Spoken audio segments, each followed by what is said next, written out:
এক গ্রামে থাকতো একটি লোক, তার নাম ছিল হাবু। হাবু খুবই হাবাগোবা ছিল।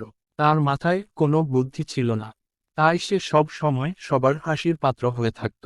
একদিন সে এক দরবেশ বাবার কাছে যায় এবং দরবেশ বাবা হাবুর গায়ে কিছু পানি ছিটিয়ে দেয়।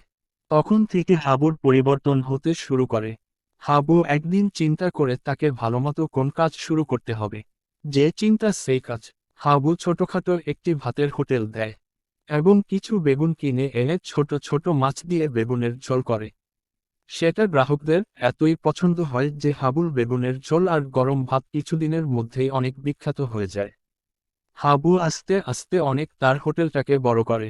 সে পরে একটা কর্মচারীও নিয়ে নেয়। এখন হাবুর দিনকাল ভালোই যাচ্ছে।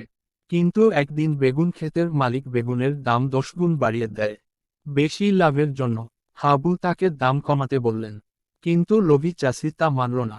এরপর হাবু মন খারাপ করে বাসায় আসছিল।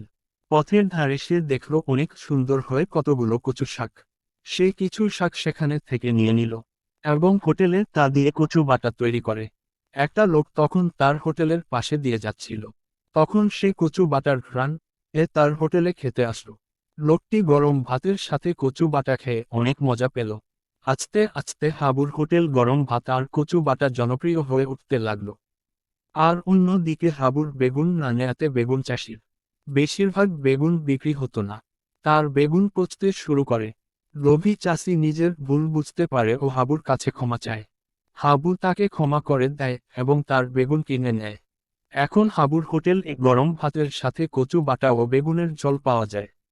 এ থেকে কি বুঝলে বন্ধুরা, কোনোদিন লোভ করতে নেই। লোভ করলে নিজের ক্ষতি হয়।